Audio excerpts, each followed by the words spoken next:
Some places hold secrets they were never meant to share.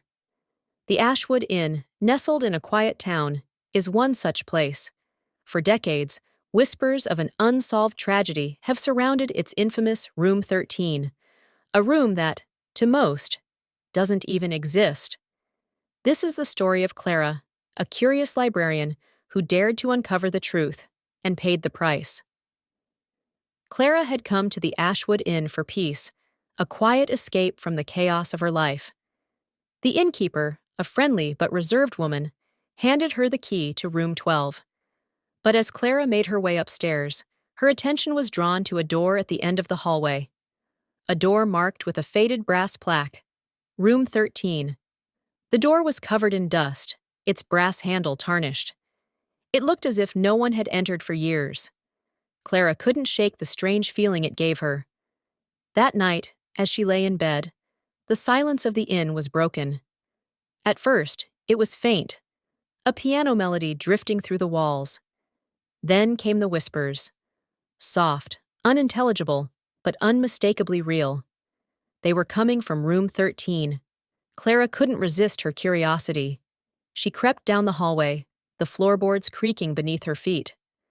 As she reached room 13, the whispers stopped. She placed her ear to the door.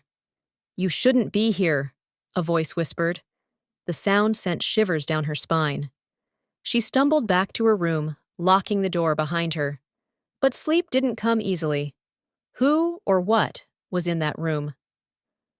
The next morning at breakfast, Clara confronted the innkeeper. "I heard something last night. From room 13. A piano. Whispers. What's going on?" The innkeeper looked visibly uncomfortable, glancing around nervously. "Room 13? My dear, there is no room 13. Clara froze. She insisted she had seen the door, even touched it. But the innkeeper shook her head. "That part of the hallway doesn't exist. It's been sealed off for decades." Heart pounding, Clara ran back upstairs. But the door was gone. In its place was a smooth, unbroken wall. The door had vanished. Room 13 was nowhere to be found. Clara began to question her sanity, but deep down, she knew what she'd seen and heard. Determined to uncover the truth, Clara searched the inn's library, flipping through old newspapers and journals. One headline caught her eye: "Murder in Room 13." Decades ago, a young couple had stayed in Room 13. By morning, the wife was dead, her body discovered in the bathtub. The husband had vanished without a trace.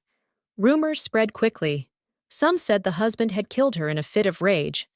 Others believed the wife's death was the result of something far darker. Unable to rent the room again, the innkeeper sealed it off, but whispers of ghostly music and voices persisted. That night, the whispers returned, louder than before. Clara couldn't ignore them. She stepped into the hallway, only to find herself standing in front of room 13 once more. The door had reappeared. Her hand trembled as she turned the handle. The door creaked open, revealing a dimly lit room. Inside, the air was heavy, and the faint smell of perfume lingered. Clara stepped inside, drawn by an invisible force. The piano began to play on its own, the keys pressing down as if guided by unseen hands. In the mirror, Clara saw something that made her blood run cold.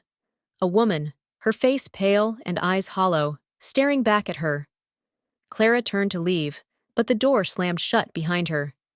The whispers grew deafening. She tried to scream, but her voice was drowned out. The ghostly figure in the mirror stepped closer. A sudden flash of light.